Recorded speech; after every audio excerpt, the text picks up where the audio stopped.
तो अब हम देखेंगे कि पार्टनरशिप फाइनल अकाउंट में क्या क्या बनता है, एग्ज़ाम में ये कितने मार्क्स के लिए आता है। ये जो पार्टनरशिप फाइनल अकाउंट की सीरीज़ है ये यहाँ सब स्टार्ट होगी और इसमें डिटेल में हम डिस्कस करेंगे हर एक चीज़ का एक्सप्लेनेशन, हर आइटम, हर एडजस्टमेंट्स और इसके अंदर जो थियरी पार्ट है और प्रैक्टिकल क्वेश्चंस है वो सारे। और जब थियरी कंप्लीट हो जाएगी, हर एक आइटम का एक्सप्लेनेशन कंप्लीट हो जाएंगे, उसके बाद हम सॉल्व करेंगे बोर्ड एग्ज़ाम में आए हुए क्वेश्चंस। हमारी सीरीज स्टार्ट होती है यहाँ से, final accounts of partnership firm. अब सबसे पहली बात तो इसमें फर्म यानी क्या, इस बात को हम समझे। फर्म यानी collective form of partners in a business. यानी सपोज करो 3 पार्टनर है, मिस्टर ए, मिस्टर बी और मिस्टर सी। तो तीनों पार्टनर्स को इंडिविजुअली हम ए बी सी पार्टनर्स कहेंगे, पर तीनों को जब हम साथ में रख दे तो ये हो जाएगा एक firm. For example Virat Kohli, Dhoni, Sachin, ये सब के सब क्रिकेटर्स हैं। अब इन क्रिकेटर्स को अगर हम 11 क्रिकेटर्स को एक साथ रख दे तो वो हो जाती है हमारी इंडियन टीम। तो उसी प्रकार सभी पार्टनर्स जो है इंडिविजुअली पार्टनर्स कहलाते हैं, लेकिन उनको जब हम एक साथ रख दे तो वो हो जाती है हमारी पार्टनरशिप फर्म। ये जो पार्टनरशिप फर्म है इंडिया में, इसको गवर्न करने के लिए इंडिया में एक एक्ट बना हुआ है और ये एक्ट का नाम है इंडियन पार्टनरशिप एक्ट 1932। यानी पूरे इंडिया में जो भी पार्टनरशिप फर्म में बिजनेस कर रहे हैं, सपोज आप और मैं, हम दोनों पार्टनरशिप फर्म में बिजनेस करते हैं। हम अपने बिजनेस का रजिस्ट्रेशन अगर करना चाहे तो हम जब गवर्नमेंट के पास एप्लीकेशन करेंगे कि हमको इस हमारे पार्टनरशिप फर्म का रजिस्ट्रेशन करना है, तो इंडियन गवर्नमेंट हमको इंडियन पार्टनरशिप एक्ट 1932 के अंडर रजिस्ट्रेशन करती है। ये रजिस्ट्रेशन जो है पार्टनरशिप फर्म का, ये ऑप्शनल होता है। यानी अगर हम करना चाहे तो ठीक, अगर हमको रजिस्ट्रेशन नहीं करना तो कोई बात नहीं। लेकिन इन सम स्टेट्स लाइक महाराष्ट्र ये कंपलसरी है कि अगर हम पार्टनरशिप फर्म में बिजनेस करते हैं तो वो गवर्नमेंट को हमको बताना है और गवर्नमेंट के पास उसका रजिस्ट्रेशन कराना कंपलसरी है।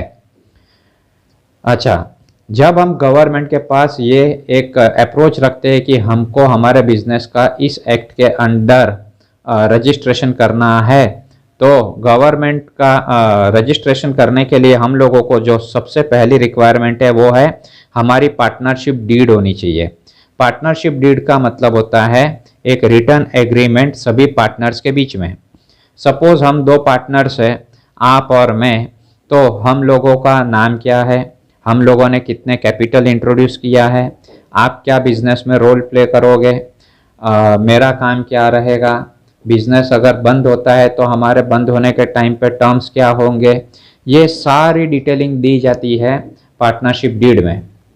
तो ये जो पार्टनरशिप डीड है जिसमें हाँ, इसमें प्रॉफिट शेयरिंग रेशियो भी दिया रहता है। सो पार्टनरशिप डीड में हमारा कैपिटल कितना, पूरी कह तो एक प्रकार से जो पार्टनरशिप फर्म है हमारा, उसका कंप्लीट बायोडाटा है ये पार्टनरशिप डीड। सो ये हम लोगों को पार्टनरशिप डीड, ये जो हमारी एग्रीमेंट होगी, ये हमको गवर्नमेंट के पास ले जाना है, वहाँ पे ये सबमिट करना है। उसके बाद इंडियन पार्टनरशिप एक्ट 1932 के तहत हमारा रजिस्ट्रेशन होगा फर्म का और हमारा बिजनेस बन जाएगा पार्टनरशिप फर्म। जब ये पार्टनरशिप फर्म बन जाता है, हम बिजनेस करना शुरू करते हैं, तो बिजनेस के अकाउंट्स को चेक करना ज़रूरी है। यानी कि बिजनेस में कितना कैश आया, कितना कैश जा रहा है, हम लोग कहाँ कहाँ एक्सपेंसेस कर रहे हैं, हमारी फाइनेंशियल पोजीशन क्या है, ये सब जानना ज़रूरी होता है। इसलिए हम लोग बुक ऑफ अकाउंट्स मेंटेन करना शुरू करते हैं। यहाँ बुक ऑफ अकाउंट्स का मतलब होता है कि हम लोग daily book of accounts maintain करने का यहाँ पर मतलब है कि कितना कैश हमारे पास आ रहा है, कितना कैश हमारे पास से जा रहा है, हमने कौन कौन से असेट्स खरीदे, हमारे ऊपर कितनी लायबिलिटीज है, हमारे फर्म ने कहाँ कहाँ से उधारी पे माल लिया है, उधारी पे कोई असेट्स लिया है, क्या पेमेंट करना है, क्या पेमेंट रिसीव बाकी है। तो ये सारा बुक ऑफ अकाउंट्स में हम एंट्री करते जाते हैं। अब होता यह है कि पूरे साल में जब हम लोग एंट्री करते हैं तो पूरे साल के एंड में हम लोग एक पार्टनर्स मिलकर ये जानना चाहते हैं कि बिजनेस में प्रॉफिट हुआ या बिजनेस में लॉस हुआ। अभी जैसे हम ये पूरे पार्टनरशिप फर्म को इसी प्रकार समझेंगे कि दो पार्टनर्स है, एक पार्टनर मैं हूँ, एक पार्टनर आप हो, और ये हमारा पार्टनरशिप फर्म है। सो हमारा पॉइंट ऑफ व्यू ये रहेगा कि हम लोगों ने अगर पूरे साल मेहनत की तो हमने पूरे साल में प्रॉफिट किया या लॉस किया, ये फाइंड आउट करने के लिए हम लोग एक अकाउंट बनाते हैं ईयर के एंड में, जिसका नाम होता है फाइनल अकाउंट्स। तो फाइनल अकाउंट्स होता है ये ईयर के एंड में बनता है। ये फाइनेंशियल ईयर, जैसे हमारा भारत का फाइनेंशियल ईयर अप्रैल मंथ में स्टार्ट होता है और मार्च 31 को ये फिनिश होता है एवरी ईयर। सो जैसे अप्रैल 2021 में अगर साल चालू हुआ है तो मार्च 2022 तक को ये ईयर फिनिश होगा। सो हमारा मान लो ये 12 महीने का एक पीरियड है। अब इस पीरियड का हम लोगों को फाइंड आउट करना है कि खर्चा कितना हुआ, इनकम कितना हुआ। बट नेचुरल हम ये चाहेंगे कि हमारा प्रॉफिट ज़्यादा हो। प्रॉफिट कब होता है? मान लो हम लोगों ने 10 लाख रुपए रिसीव किए और 6 लाख खर्च कर दिए। सो 10 लाख की इनकम में से 6 लाख का एक्सपेंस माइनस कर दो, बचा हुआ 4 लाख प्रॉफिट। तो यही सिंपल सा कैलकुलेशन है। पर ऐसे कितने सारे खर्चे हो गए पूरे साल में हम लोग जो करते हैं। एक ही दिन में हम जब बिजनेस स्टार्ट करते हैं तो जैसे मॉर्निंग में हमने अपना, मान लो हमारा जीन्स का दुकान है, हम जीन्स बेचते हैं, तो जीन्स खरीदो, जीन्स बेचो, ये हमारा नॉर्मल बिजनेस है, डे टू डे बिजनेस। तो मॉर्निंग में हम लोग आएंगे, अपनी शॉप ओपन करेंगे और शाम तक हम लोग जीन्स बेच के शाम को शॉप बंद करेंगे। तो एक दिन में हमारा कितना सारा एक्सपेंसेस और इनकम होगा, ये सब को हम लोग अपने बुक ऑफ अकाउंट्स में मेंटेन करेंगे। और ऐसे 365 डेज तक चलेगा, 1 अप्रैल से 31 मार्च तक ये 12 महीना ये एक्सपेंसेस और इनकम चलेंगे। और इसका हम लोगों को 31 मार्च के बाद हमको 12 महीने का एक अकाउंट बनाएंगे और फाइंड आउट करेंगे कि ये पूरे साल में हमने कितना इनकम किया, कितना एक्सपेंस किया। तो जब हम लोग ये पूरे साल के एंड में फाइनल अकाउंट्स बनाने की बात करते हैं कि जिससे हमें पता चले कि हमको प्रॉफिट हो रहा है या लॉस हो रहा है, तो हम लोग सबसे पहले बनाते हैं ट्रायल बैलेंस। और जो चीज़ें ट्रायल बैलेंस में नहीं कवर की जाती, जो छूट जाती है, लिखना रह जाती है, वो हम लोग ट्रायल बैलेंस के नीचे नोट बना के लिखते हैं, जिसे कहते हैं एडजस्टमेंट्स। अब ये ट्रायल बैलेंस और एडजस्टमेंट्स क्या है, ये जैसे ही हम लोग आगे बढ़ेंगे हमारा जो क्वेश्चन आएगा और वहाँ पर हम लोग इसको और डिटेल में समझेंगे। सो ये थी सबसे फर्स्ट 5 बातें। उसके बाद आगे जब हमको ये क्वेश्चन एग्ज़ाम में आएगा 12 मार्क्स के लिए, डिपेंड करता है, कोई एग्ज़ाम में 12 मार्क्स के लिए आता है, किसी यूनिवर्सिटी या बोर्ड में ये 15 मार्क्स के लिए आता है, कहीं पे 12 मार्क्स के लिए, 20 मार्क्स के लिए, अलग अलग मार्क्स का वेटेज रखता है। सो 12th बोर्ड मुंबई बोर्ड में ये 12 मार्क्स के लिए आता है 12th में। सो फाइनल अकाउंट्स में हमको क्या क्या प्रिपेयर करना है? सो फाइनल अकाउंट्स में सबसे पहले हमको प्रिपेयर करना है ट्रेडिंग अकाउंट, दूसरा प्रॉफिट एंड लॉस अकाउंट, तीसरा पार्टनर्स कैपिटल अकाउंट, और ये तीनों अकाउंट्स है। और चौथा रहेगा हमारा एक स्टेटमेंट जिसे बैलेंस शीट कहते हैं। हाँ, ये जो पार्टनर्स कैपिटल अकाउंट है, कभी कभी इस पार्टनर्स कैपिटल के बदले पार्टनर्स करंट अकाउंट के बारे में पूछा जाता है। सो उस वक्त हमको पार्टनर्स करंट अकाउंट बनाना है। सो वैसे ये 4 अकाउंट्स होते हैं, ट्रेडिंग, P&L, पार्टनर्स कैपिटल या तो पार्टनर्स करंट, और बैलेंस शीट जो है ये स्टेटमेंट है, ये अकाउंट नहीं है। So balance sheet is not statement. So 3 accounts और एक स्टेटमेंट जो फाइनेंशियल पोजीशन हमको बताता है।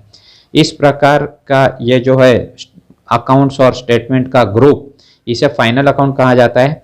12 मार्क्स के लिए हम लोगों को एग्जाम में ये सारी चीज़ें बनानी है। क्वेश्चन में हम लोगों को दिए रहेंगे ट्रायल बैलेंस और एडजस्टमेंट्स। अब ये ट्रायल बैलेंस और एडजस्टमेंट्स क्या है, इसके बारे में हम लोग और आगे डिटेलिंग करेंगे। अच्छा, अब एक एक को हमको समझना है कि ट्रेडिंग अकाउंट यानी क्या, प्रॉफिट एंड लॉस अकाउंट यानी क्या, कैपिटल या तो करंट अगर आता है तो उसका मीनिंग क्या होता है, और बैलेंस शीट का मीनिंग क्या होता है। वीडियो बहुत डिटेल में जाएगी, हम लोग बहुत डिटेल में जाएंगे। आप इसका नोट्स अगर बनाकर रिकॉर्ड करते जाते हो, वीडियो को पॉज कर करके ये जैसे इसमें लिखा है उसी प्रकार का नोट्स करते जाना, आपका फाइनल अकाउंट्स 100% क्लियर हो जाएगा एक एक आइटम के साथ। अच्छा, ट्रेडिंग अकाउंट कैसा बनेगा? तो ट्रेडिंग अकाउंट की दो साइड्स होती है, लेफ्ट हैंड साइड डेबिट और राइट हैंड साइड क्रेडिट। इस प्रकार का नहीं बनता है, उसका प्रोफॉर्मा कुछ इस प्रकार का होगा। Trading account in the books of, ये किस प्रकार का प्रोफोर, ये कंप्लीट हमको कैसे आंसर करना है ये हम आगे देखेंगे। लेकिन पहले हम ये देखेंगे कि ट्रेडिंग अकाउंट में नॉर्मली क्या चीज़ को रिकॉर्ड किया जाता है। सो ट्रेडिंग अकाउंट में हम लोग दो साइड से, डेबिट साइड में एक्सपेंसेस लिखा जाता है, क्रेडिट साइड में इनकम लिखा जाता है। अगर एक्सपेंसेस की बात करें तो ट्रेडिंग अकाउंट में डेबिट में जो एक्सपेंसेस लिखे जाते हैं उसे डायरेक्ट एक्सपेंसेस, मैन्युफैक्चरिंग एक्सपेंसेस या तो फैक्ट्री एक्सपेंसेस कहते हैं। या तो यूं कहो कि सारे बिजनेस के डायरेक्ट एक्सपेंस, या तो मैन्युफैक्चरिंग गुड्स को मैन्युफैक्चर करने का एक्सपेंस, या तो जो फैक्ट्री होता है उसका एक्सपेंस, ये सारे एक्सपेंसेस ट्रेडिंग अकाउंट के डेबिट साइड में लिखे जाते हैं। अच्छा, बिजनेस की जो डायरेक्ट इनकम होती है, बिजनेस की डायरेक्ट इनकम यानी जो गुड्स बेचते हैं हम, जो सेल करते हैं, वो सेल्स बिजनेस की डायरेक्ट इनकम गिनी जाती है। तो ये हो गई हमारी इनकम। अब ये इनकम और ये एक्सपेंस, इनकम का मतलब हम मान लो हमने 10 लाख रुपए का सामान बेचा, मान लो हम लोगों ने जीन्स बेचे 10 लाख रुपए के।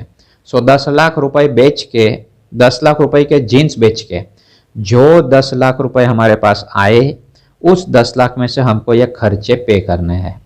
मान लो 6 लाख रुपए हमारे खर्च हो गए। सो इनकम का मतलब हमारे पास टोटल अमाउंट कितना आता है वो, और उस आई हुई अमाउंट में से जब हम खर्चे माइनस कर दें तो जो हमको बचता है वो हमारा कहलाता है प्रॉफिट। हो सकता है प्रॉफिट हो सकता है लॉस हो। अगर 10 लाख की इनकम हुई और 6 लाख खर्च हो गए तो 4 लाख हमको हो गया प्रॉफिट। लेकिन अगर 10 लाख की इनकम हुई और 12 लाख खर्च हो गए, यानी 2 लाख हमने कहीं से उधारी लेकर खर्च कर लिए, तो ये हो गया 2 लाख का हमारा लॉस। तो इनकम में से जब एक्सपेंसेस माइनस करते हैं तब हमको पता चलता है कि हमको प्रॉफिट हो रहा है या लॉस हो रहा है। जब हम लोग ट्रेडिंग अकाउंट में इस प्रकार का प्रॉफिट और लॉस फाइंड आउट करते हैं तो उसे कहा जाता है ग्रॉस प्रॉफिट या तो लॉस। अगर वो लॉस है तो ग्रॉस लॉस, प्रॉफिट है तो ग्रॉस प्रॉफिट। अब जो सेकंड है, इसको कैसे सॉल्व करते हैं ये अभी हम देखेंगे। इसका प्रोफॉर्मा, इसका स्केलिंग वगैरह, और इस अकाउंट में ये डायरेक्ट एक्सपेंसेस में क्या क्या आता है, ये पूरा हमारे पास अभी एक वर्कशीट है जिसके थ्रू हम ट्रेडिंग अकाउंट में पहले डिटेलिंग में जाएंगे। अभी हम सिर्फ ये देख रहे हैं कि जब फाइनल अकाउंट बनता है और उसमें ये 4 चीज़ बनती है तो उसमें ट्रेडिंग अकाउंट में क्या लिखा जाता है। सो फर्स्ट इंस्टेंस में डायरेक्ट एक्सपेंस। अब ये डायरेक्ट एक्सपेंस में क्या क्या लिखा जाता है इसके अंदर हम डिटेलिंग ये चारों के इंट्रोडक्शन के बाद करेंगे। तो ये हमारा फर्स्ट इंट्रोडक्शन था ट्रेडिंग अकाउंट का। सेकंड हमारा है प्रॉफिट एंड लॉस अकाउंट। अगर प्रॉफिट एंड लॉस अकाउंट की बात करें तो प्रॉफिट एंड लॉस अकाउंट में भी सेम 2 साइड्स होती है, debit side, credit side. Debit side में जो एक्सपेंसेस लिखे जाते हैं ये हमारे इनडायरेक्ट एक्सपेंसेस होते हैं, यानी प्रॉफिट एंड लॉस के डेबिट में इनडायरेक्ट एक्सपेंसेस लिखे जाते हैं और प्रॉफिट एंड लॉस के क्रेडिट में इनडायरेक्ट इनकम लिखी जाती है।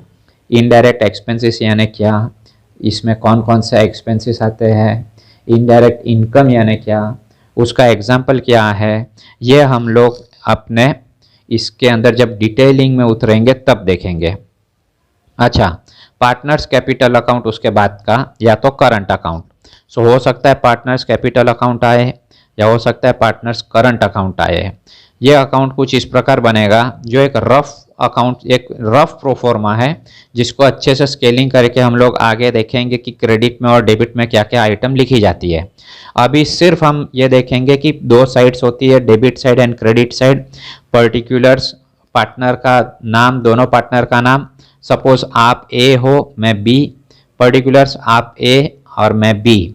अगर ये देखें तो आपका अकाउंट यानी मिस्टर ए का अकाउंट वो ये है A, मैं मिस्टर बी तो मिस्टर बी और मिस्टर बी ये ए, ये जो है ए और बी, ये दो अलग अकाउंट है। पार्टनर्स कैपिटल अकाउंट एक्चुअली दो बनते हैं, आपका एक अकाउंट बनेगा, एक मेरा अकाउंट बनेगा, दोनों पार्टनर के दो अकाउंट बनते हैं।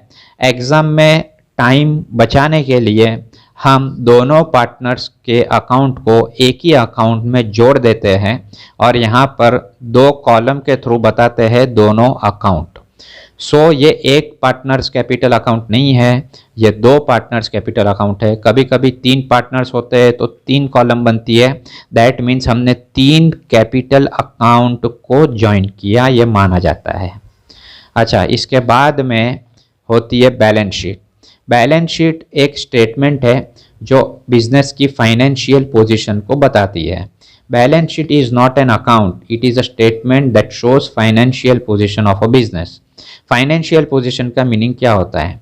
तो फाइनेंशियल पोजीशन यानी बिजनेस के पास कितने असेट्स हैं, बिजनेस के पास कितनी लायबिलिटीज है।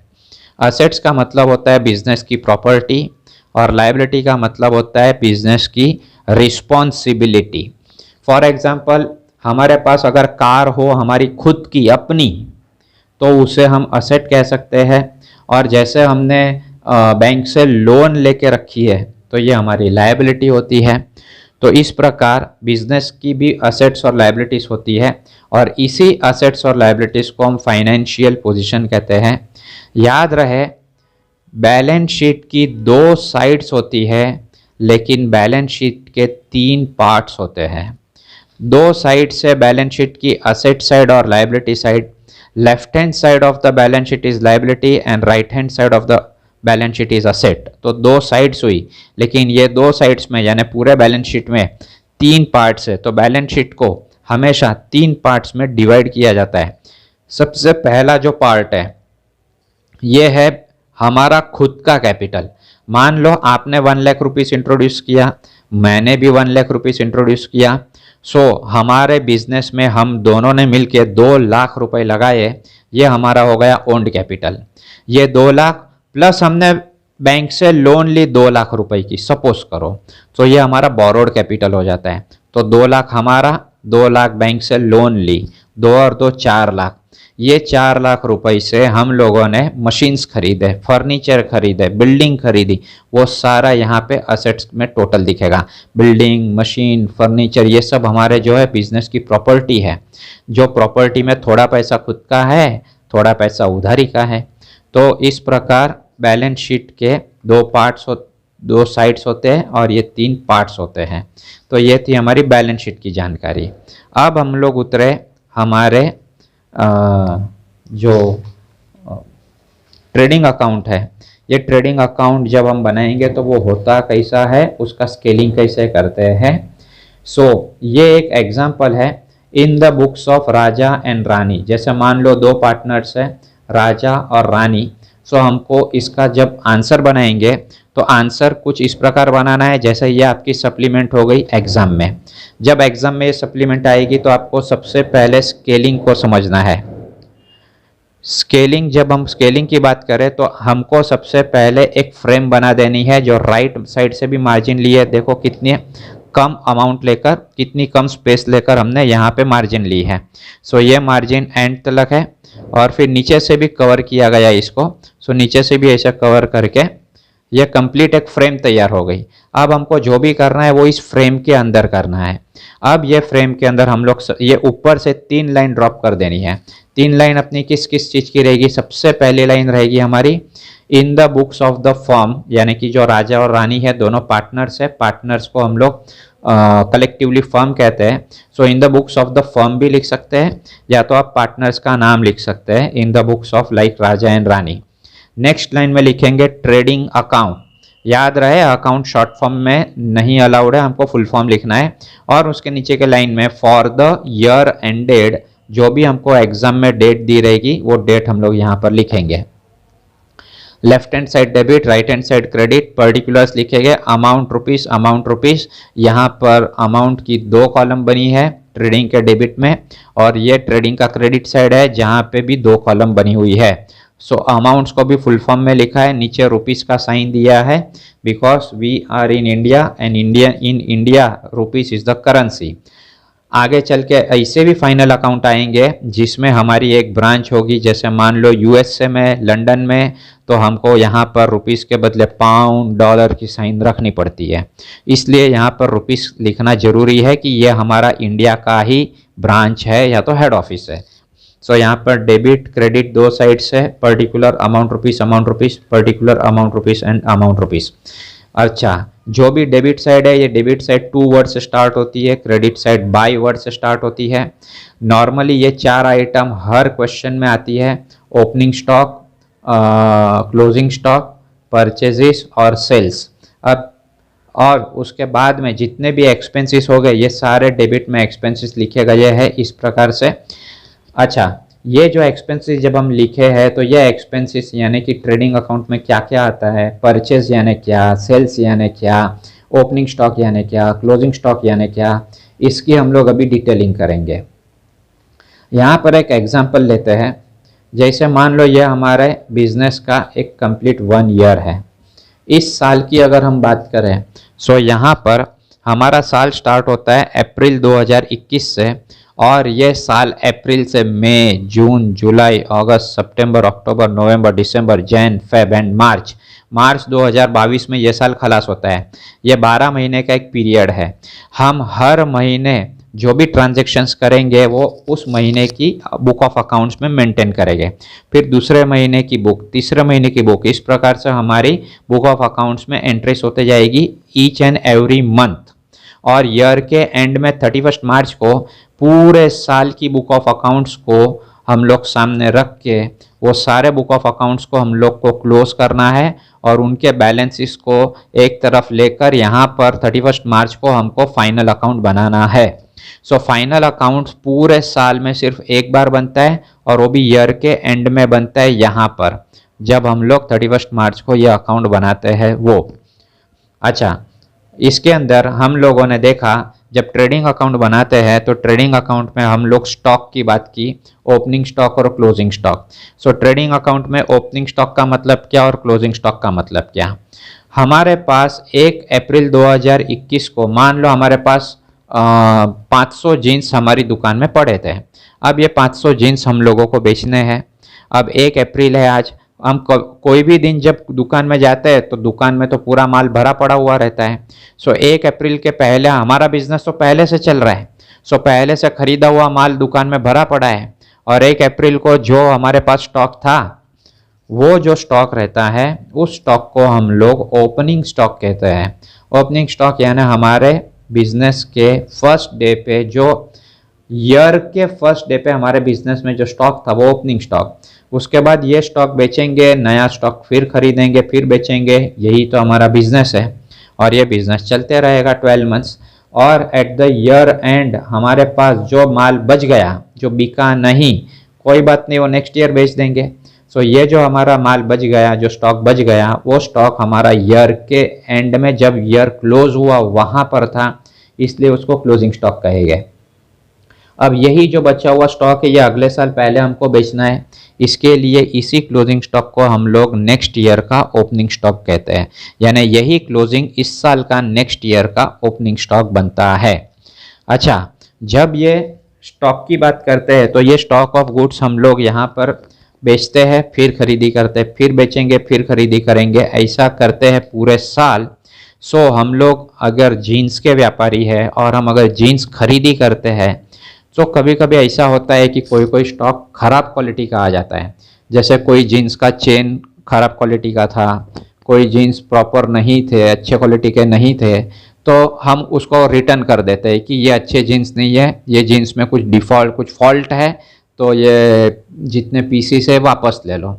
सो उसे कहा जाता है परचेज रिटर्न, या तो गुड्स बिजनेस से वापस चले गए, इसीलिए इसे रिटर्न आउटवर्ड भी कहा जाता है।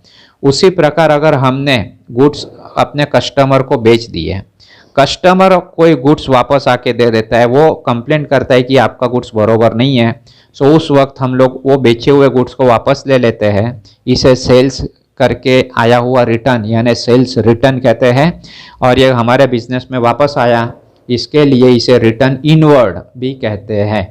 अच्छा, यहाँ पर जब हम परचेज की बात करते हैं तो ये बात ध्यान रहे कि परचेज या तो परचेज रिटर्न मीन्स परचेज और purchase return of goods only. जब भी हम बिजनेस में गुड्स खरीदी करते हैं तो उसे परचेज कहा जाता है, और वो परचेज जैसे हमने यहाँ देखा, ये परचेज हमारा ट्रेडिंग अकाउंट के डेबिट में आता है। सो ट्रेडिंग अकाउंट के डेबिट में जब हम परचेज लिखते हैं, दैट मीन्स हम लोगों ने गुड्स खरीदा हुआ है। जैसे हम जीन्स के व्यापारी है, तो जब हम जीन्स खरीदेंगे तो वो जीन्स हम लोग लिखेंगे यहाँ पर हमारे डेबिट साइड में, ट्रेडिंग अकाउंट के डेबिट में परचेजेस। अगर हम असेट्स खरीदी करते हैं यानी हम असेट परचेस करेंगे तो वो असेट हम बैलेंस शीट में लिखते हैं। जैसे मान लो हमने बिल्डिंग खरीदी तो बिल्डिंग हम बैलेंस शीट के असेट साइड में लिखेंगे, ना कि ट्रेडिंग के डेबिट में। तो इस बात का ध्यान रहे, जब भी यहाँ परचेज वर्ड लिखा है दैट मीन्स परचेज शब्द से ही पता चल जाना चाहिए कि ये गुड्स खरीदा हुआ है, जैसे जीन्स खरीदे हैं बेचने के लिए। उसी प्रकार sales means sales of goods only, या तो सेल्स रिटर्न कहो तो sales return means the return of goods only. कभी कभी हमारे बिजनेस में जैसे हम रोज न्यूज़पेपर बिजनेस के ऑफिस में लाते हैं तो बिजनेस वो जो रद्दी होती है वो बेचते हैं तो भी पैसा आता है। कभी कभी हम लोग कोई हमारा कुछ स्क्रैप रहता है वो बेच देते हैं, कोई जूना पुराना फर्नीचर बेच देते हैं, तो ये सारा सेल करते हैं, पर इसे सेल्स नहीं कहा जाता। बिजनेस में जब हम सेल्स टर्म यूज करते हैं तो सेल्स यानी सेल्स ऑफ गुड्स ओनली। इसके लिए जब भी ट्रेडिंग अकाउंट के क्रेडिट में जब वर्ड आता है बाय सेल्स, तो सेल्स का मतलब होता है सेल्स ऑफ गुड्स ओनली। तो जैसे हम लोग अगर जीन्स बेचते हैं तो जीन्स बेचने का हमारा दुकान है, तो यहाँ पर हम लोग सेल्स में तब लिखेंगे जब हमारा जीन्स बिकेगा। हम जूना पुराना अपने दुकान का एसी बेच दे, फर्नीचर बेच दे, या तो फिर हम रद्दी बेचे, तो वो यहाँ पर नहीं आएगा, वो हमारा प्रॉफिट एंड लॉस अकाउंट में जाता है फिर। तो ये हो गया हमारा सिर्फ परचेज और सेल, 4 आइटम का discussion, opening stock, closing stock, purchase, sales और परचेज रिटर्न, सेल्स रिटर्न। ये 4 आइटम हर क्वेश्चन में रहती है। इसके बाद हम इसमें ट्रेडिंग अकाउंट में दूसरा क्या लिखते हैं, तो पूरे ट्रेडिंग अकाउंट में हम लोग सिर्फ और सिर्फ 2 टाइप्स के खर्चे लिखते हैं ट्रेडिंग के डेबिट में, जिसमें से पहला जो एक्सपेंस है इसे कहा जाता है परचेज एक्सपेंस, और जो हमारा दूसरा एक्सपेंस है उसे कहा जाता है मैन्युफैक्चरिंग, फैक्ट्री या तो वर्क्स यानी फैक्ट्री को हम लोग अकाउंट्स में वर्क्स कहते हैं। जैसे फैक्ट्री के खर्चे हो गए तो फैक्ट्री एक्सपेंस या तो वर्क्स एक्सपेंस कह सकते हैं, और प्रोडक्शन एक्सपेंस, गुड्स को प्रोड्यूस करने का एक्सपेंस, ये सारे एक्सपेंसेस को हम इस नाम से जान सकते हैं जिसे डायरेक्ट एक्सपेंसेस कहते हैं। तो ये 2 टाइप के जो एक्सपेंसेस है, परचेज एक्सपेंस और सेल्स एक्सपेंस, ये हम लोग ट्रेडिंग अकाउंट के डेबिट में लिखते हैं। अब ये परचेज अकाउंट और ये परचेज करने के वक्त के खर्चे क्या है, परचेज एक्सपेंस और ट्रेडिंग एक्सपेंस, तो इसके बारे में भी हम अपना डिस्कशन स्टार्ट करते हैं। तो हम अब अगर ट्रेडिंग अकाउंट की बात करें तो ट्रेडिंग अकाउंट जैसे हमने देखा कि opening stock, closing stock, purchase, sales, purchase return, sales return, ये सब हम लिखते हैं। तो उसके बाद 2 टाइप्स के एक्सपेंसेस, परचेज एक्सपेंस और दिस वन मैन्युफैक्चरिंग एक्सपेंस, दोनों एक्सपेंसेस हम लोगों को इसके बाद लिखने के रहते हैं। अब यहाँ पे जब हम ये एक्सपेंसेस लिखते हैं, सारे एक्सपेंसेस डेबिट में आते हैं। डेबिट में आने वाले एक्सपेंसेस यानी डायरेक्ट एक्सपेंसेस ट्रेडिंग अकाउंट के डेबिट में जब हम लिखते हैं तो यहाँ कोई पर्टिकुलर ऑर्डर नहीं होता कि मैन्युफैक्चरिंग एक्सपेंसेस का एक ग्रुप बनाओ और परचेस करने का एक अलग ग्रुप बनाओ। हम लोग इसको समझेंगे अपने अंडरस्टैंडिंग के लिए। हम लोग ये जितने भी आने वाले जो भी डेबिट में होने वाले एक्सपेंसेस है, इन एक्सपेंसेस को समझने के लिए हम एक स्टोरी के माध्यम से इसको समझेंगे। जैसे कि मान लो अभी जैसे हम देखें कि ये हमारा इंडिया है, तो यहाँ पर है महाराष्ट्र और ये है मध्य प्रदेश। अब मध्य प्रदेश से महाराष्ट्र में आने के लिए ये जो बाउंड्री है, स्टेट बाउंड्री, ये स्टेट बाउंड्री हमको क्रॉस करनी पड़ती है। अब ये जो स्टेट बाउंड्री है, ये स्टेट बाउंड्री क्रॉस करेंगे। अभी हम लोग हमारे ट्रक में गुड्स लेकर आ रहे हैं मध्य प्रदेश से। सो ये हो गया हमारा मध्य प्रदेश एक स्टेट और महाराष्ट्र हमारा दूसरा स्टेट, दोनों स्टेट अलग है। अब जब हमारा ट्रक मध्य प्रदेश से महाराष्ट्र में आते रहेगा, सो यहाँ महाराष्ट्र के बॉर्डर पे इस ट्रक को रोक दिया जाएगा। सपोज यहाँ पर ट्रक को रोक दिया। अब गवर्नमेंट ऑफ महाराष्ट्र ये कहती है कि अगर महाराष्ट्र के अंदर कोई गुड्स लाना है तो पहले महाराष्ट्र की गवर्नमेंट को टैक्स पे करना पड़ेगा। सो हमने महाराष्ट्र की गवर्नमेंट को हम टैक्स पे करेंगे इस बाउंड्री पे, म्यूनिसिपल बाउंड्री जो है, और फिर वो ट्रक हमारी ट्रक इस बाउंड्री को क्रॉस कर पाएगी। तो ये जो हमने टैक्स पे किया स्टेट गवर्नमेंट को, इस ये जो नाम है इस टैक्स का, ये टैक्स का नाम है ऑक्ट्रॉय ड्यूटी। सो यहाँ पर एक हमने लिखा है ऑक्ट्रॉय ड्यूटी। अच्छा, इसके बाद में ये ट्रक जो है हमारा, सपोज करो हमारा जो बिजनेस है ये हमारा समवेयर ईयर है, नियर ये मुंबई है। सपोज यहाँ मुंबई में हमारा बिजनेस है। सो वो ट्रक जब यहाँ से आएगा यहाँ पर, और मुंबई में जब वो गुड्स खाली करने की बात आएगी, सो वो ट्रक वाला भी जो उसका चार्जेस है वो चार्जेस डिमांड करेगा कि वो गुड्स मध्य प्रदेश से महाराष्ट्र में लेकर आया तो उसका ट्रक का भाड़ा हुआ होगा। ये जो भाड़ा है, ये रेंट है, जो ट्रक का भाड़ा है, इसे हम लोग कहते हैं फ्रेट।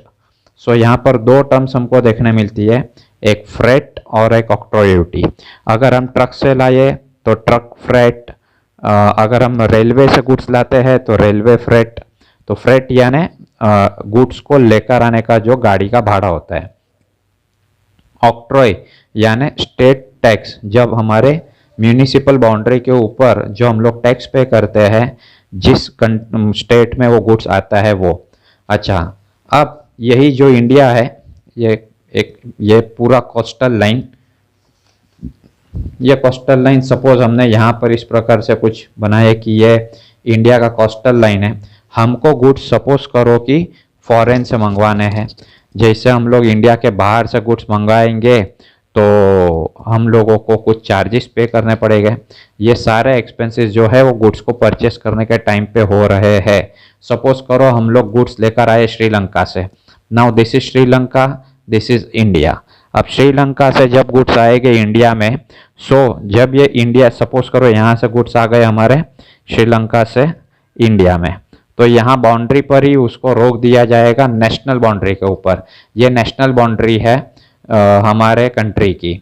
जैसे यहाँ पे स्टेट बाउंड्री थी, ये स्टेट बाउंड्री पे जिस प्रकार से ट्रक को रोक दिया था और महाराष्ट्र गवर्नमेंट ने ऑक्ट्रॉय ड्यूटी चार्ज की थी, यानी कि जो टैक्स था उसे ऑक्ट्रॉय ड्यूटी बोला गया था, उसी प्रकार जब गुड्स इंपोर्ट होते हैं, इंडिया के बाहर से आते हैं, तो नेशनल बाउंड्री के ऊपर उसे रोक दिया जाता है जब तक हम गवर्नमेंट ऑफ इंडिया को सेंट्रल गवर्नमेंट को जब तक हम ड्यूटी पे नहीं करते, टैक्स पे नहीं करते, तब तक हमारा गुड्स इंडिया के अंदर आना अलाउड नहीं है। तो ये जो गुड्स है हमारा, जो इस प्रकार इंडिया के अंदर लाने के लिए हमको जो टैक्स पे करना पड़ता है, उस टैक्स का नाम है इंपोर्ट ड्यूटी। अब इंपोर्ट ड्यूटी भी कह सकते हैं और उसे हम सेकेंड वे में कस्टम ड्यूटी भी कह सकते हैं। दिस इज इंपोर्ट ड्यूटी और कस्टम ड्यूटी, दोनों हम लोग कह सकते हैं। सो ये इंपोर्ट ड्यूटी, कस्टम ड्यूटी यानी जो नेशनल बाउंड्री पे गुड्स को इंपोर्ट करने के टाइम पे हम सेंट्रल गवर्नमेंट को जो टैक्स पे करते हैं, वो हमारा इंपोर्ट ड्यूटी और कस्टम ड्यूटी। अच्छा, जब वो गुड्स हमारा आ जाएगा तो एक बड़े से कार्गो में वो गुड्स आएगा, यानी कि बड़ा सा वेसल होगा, बड़ा शिप होगा। अब वो शिप में से गुड्स को हम लोगों को वो शिप में से गुड्स को अनलोड करना पड़ेगा, यानी कि वहाँ पे डॉक पे खाली करना पड़ेगा। तो उसके लिए भी शिपिंग चार्जेस, जो शिपिंग कंपनी है वो हमारे पास से कुछ चार्जेस लेती है उनके शिप में से गुड्स को बाहर निकालने के लिए, उसे कहा जाता है अनलोडिंग चार्जेस। अच्छा, जब वो गुड्स हमारे शिप में से बाहर आ जाते हैं तो उसके बाद वो वहाँ पे डॉक पे रखे जाते हैं। वहाँ पे जब तक हम उसका टैक्सीज ड्यूटीज जो भी उसके क्लियरेंस जब तक ना करें तब तक उसे डॉक पे रखे जाते हैं। उसे कहा जाता है डॉक ड्यूस। उसके बाद में हम लोगों को वहाँ पे अलग अलग चार्जेस पे करने पड़ते हैं। वो सारे चार्जेस जो लीगल चार्जेस होते हैं उसे क्लियरिंग चार्जेस कहा जाता है। इन केस ऐसा होता है कि हम अगर इस बात में इतने इन्वॉल्व नहीं होना चाहते, हम अपने बिजनेस में भी बिजी है, तो हम किसी एजेंट को अपॉइंट कर सकते हैं जो हमारा ये क्लियरिंग का काम करे। हाँ, ये बात अलग है, उसको थोड़ा सा हमें कमीशन देना पड़ता है, तो उसे क्लियरिंग एजेंट्स कमीशन कहते हैं। बट वो एजेंट थोड़ा सा कमीशन लेकर हमारा जो गुड्स फॉरेन कंट्री से आया हुआ है वो हम लोगों को पूरा क्लियर करके देता है। और सारे उसके लीगल फॉर्मेलिटीज़, उसकी कितनी फ़ीस है, उसका कौन सा फॉर्म भरना है, डॉक पे कौन से हिसाब से मिलना है, वो सब का सब काम हम लोगों को करके दे देता है हमारा क्लियरिंग एजेंट, और उसका वो कमीशन लेता है। ये सारे वो एक्सपेंसेस है जो हम गुड्स को खरीदने के टाइम पे करते हैं। हो सकता है हम वो गुड्स अपने ही कंट्री से एक स्टेट से दूसरे स्टेट में लेकर आए, जैसे ये केस में हमने देखा कि हम महाराष्ट्र से मध्य प्रदेश से लेकर आते हैं महाराष्ट्र के अंदर, तो हम लोगों को ऑक्ट्रॉय ड्यूटी, फ्रेट वगैरह पे करना पड़ता है। फ्रेट यानी तो खैर गाड़ी भाड़ा होता है, जो कहीं से भी हम लोग गुड्स को लेकर आते हैं तो हमको पे करना पड़ेगा। अगर हम आउटसाइड इंडिया से जब इंडिया के अंदर लेकर आते हैं तो और कुछ टाइप्स के एक्सपेंसेस है, यानी हम लोगों को गुड्स के लिए unloading charges, dock dues, import duty, custom duty, clearing charges, और अगर एजेंट अपॉइंट किया तो उसका कमीशन, ये सारे एक्सपेंसेस हम लोगों को पे करने पड़ते हैं। इन सारे एक्सपेंसेस को अगर हम एक नाम देना चाहे, एक कॉमन नाउन जिसे कहते हैं, तो इन सारे एक्सपेंसेस को एक नाम हम दे सकते हैं, वो है carriage. Only carriage means carriage inward. हो सकता है एग्जाम में हमको दिया हो सिर्फ कैरेज, क्योंकि कभी कभी इनवर्ड लिखा हुआ नहीं होता। कैरेज का मतलब ही कैरेज इनवर्ड है। अब ये यहाँ पे इनवर्ड का मतलब क्या है कि ये सारे वो एक्सपेंस है, ये सारा वो कैरेज है जो गुड्स को खरीदने के वक्त लगा है, यानी कि गुड्स हमारे बिजनेस में इन हो रहा था, इसके लिए इसे कहा जाता है कैरेज इनवर्ड। तो ये था हमारा सारा स्टोरी, पहला एक्सपेंस जो गुड्स को खरीदने के वक्त किया गया खर्चा, जिसे परचेज एक्सपेंस कहते हैं। तो ये हो गया हमारा परचेज एक्सपेंस का स्टोरी। अच्छा, एक बार गुड्स आ गया, जैसे मान लो हम लोगों ने ये सारा रॉ मटेरियल लेकर आए, हम मान लो शुगर कैन लेकर आए जिसमें से हमको अभी शुगर मैन्युफैक्चर करनी है, तो शुगर को मैन्युफैक्चर करने के लिए ये कुछ मैन्युफैक्चरिंग एक्सपेंसेस है, जिसे manufacturing expense, factory expense, works expense, production expense, direct expense, किसी भी नाम से जाना जाता है। अब ये भी सारे वो एक्सपेंसेस है जो हमारे ट्रेडिंग अकाउंट के डेबिट में आते हैं। ट्रेडिंग अकाउंट के डेबिट में सारे के सारे परचेज एक्सपेंस, यानी कि ये पूरे का पूरा परचेज एक्सपेंस आएगा, और सारा का सारा हमारा मैन्युफैक्चरिंग का खर्चा, यानी ये सब एक्सपेंसेस आएंगे। जैसे वेजिस और सैलरीज दोनों में फ़र्क है। सैलरीज नॉर्मली मंथ बेसिस पे दी जाती है, लेकिन वेजिस पीस बेसिस पे दिया जाता है। जैसे मान लो हम अकाउंटेंट बनेंगे तो और जॉब पे लगेंगे, तो हमको कंपनी कहेगी एक महीने का 40,000 रुपीज़ पगार है, तो 40,000 रुपया हमको जो मिल रहा है वो एक लेजर अकाउंट या 10 लेजर अकाउंट बनाने का नहीं मिल रहा, बल्कि हमको एक महीना काम करने का मिल रहा है।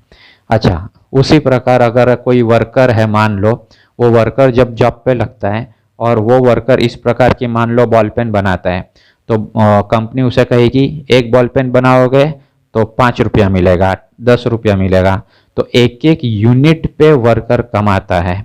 तो ये होता है वेज रेट, यानी कि वेजिस का मतलब क्या होता है कि यूनिट वाइज दिया जाने वाला पेमेंट। तो ये जो वेजिस है ये फैक्ट्री के वर्कर्स को नॉर्मली दिया जाता है जब वो गुड्स को प्रोड्यूस करते हैं। तो ये हमारा प्रोडक्शन का एक्सपेंस है। ये सारे जो लिस्ट है, ये सारी की सारी लिस्ट हमारी फैक्ट्री में होने वाला खर्चा है। तो ये फैक्ट्री में या तो गुड्स को, और ये कहो कि गुड्स को मैन्युफैक्चर करने के टाइम पे किया गया ये एक्सपेंस है। अच्छा, तो वेजिस हुआ। पावर एंड फ्यूल हुआ। पावर एंड फ्यूल का मतलब गुड्स को, ये फैक्ट्री में लगने वाली चीज, power and fuel, coal, gas and water, royalties on production, factory या तो वर्क्स एक्सपेंस। अच्छा, ये कोयला है, गैस है, वाटर है, ये ईंधन है, फ्यूल, ये सारा हमको गुड्स के मैन्युफैक्चरिंग में लगता है। अब ये रॉयल्टीज ऑन प्रोडक्शन क्या है?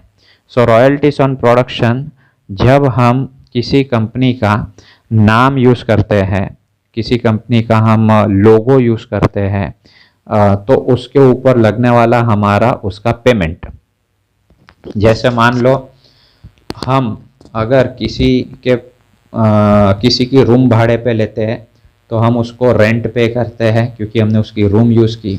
अगर हम किसी के पास से पैसा लेते हैं तो हम उसके पास से उसको हम इंटरेस्ट देते हैं क्योंकि हम उसका पैसा यूज़ कर रहे हैं। तो जैसे पैसा यूज़ किया तो इंटरेस्ट पे किया, रूम यूज़ की तो रेंट पे किया।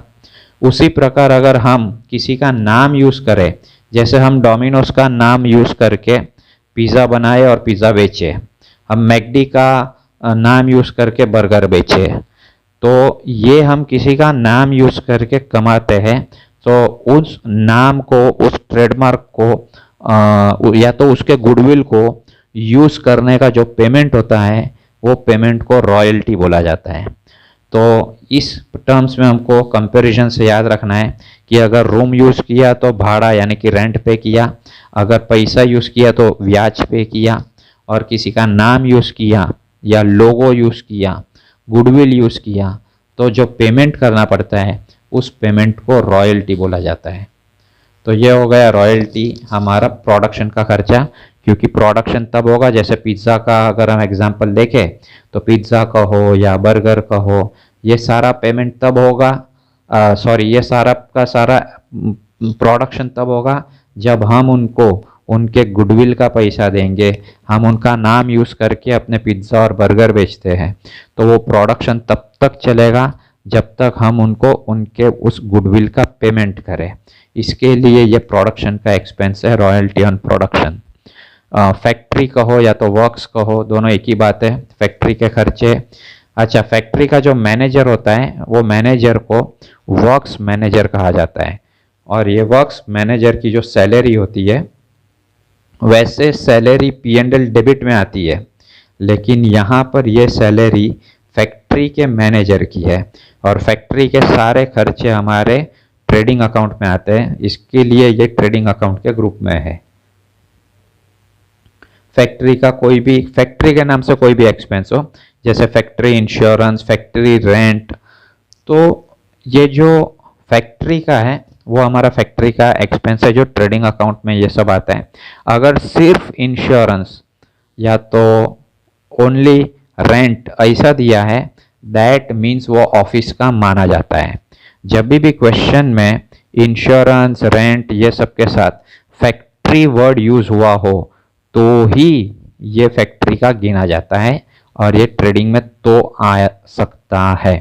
अगर इंश्योरेंस रेंट के साथ फैक्ट्री लगा हो तो ही, अगर फैक्ट्री है ही नहीं, यहाँ पर ओनली सिर्फ ये दिया हुआ है इंश्योरेंस और रेंट, तो ये इंश्योरेंस और रेंट हमारा चला जाता है प्रॉफिट एंड लॉस अकाउंट में, क्योंकि ओनली जब ये दिया रहेगा तो उसे ऑफिस का रेंट और ऑफिस का इंश्योरेंस माना जाता है। सो ये टर्म्स हमको याद रखनी है। ओनली इंश्योरेंस और रेंट अगर दिया है क्वेश्चन में, दैट मीन्स वो ऑफिस का है, और अगर वो फैक्ट्री का होगा तो फैक्ट्री करके वर्ड लिखा हुआ होगा। And motive power. अब इसी के ऊपर से हम एक प्रोफॉर्मा क्वेश्चन देखते हैं कि अगर हम ट्रेडिंग अकाउंट की बात करें तो ट्रेडिंग अकाउंट कैसे बनता है और उसमें क्या क्या आइटम्स आती है। तो जैसे मान लो ये हमारे question number 1, prepare trading account for the year ended 31 March 2022। Opening stock 1 lakh, purchase की अमाउंट है 4,10,000, परचेज रिटर्न है 10,000। यानी हमने 4,10,000 का माल खरीदा, पर उसमें से 10,000 का माल अच्छा नहीं था, या एज पर सैंपल नहीं था, या एक्सेस में था, किसी भी कारण से हमने वो 10,000 का माल वापस भेज दिया। तो 4,10,000 का खरीदा, 8,10,000 का वापस भेज दिया। उसी प्रकार हमने गुड्स बेचा 8,20,000 का, पर कस्टमर को 20,000 का सामान पसंद नहीं आया या खराब क्वालिटी का गलती से हमने बेच दिया, किसी भी कारण सर कस्टमर ने ये 20,000 का हमको गुड्स वापस दे दिया।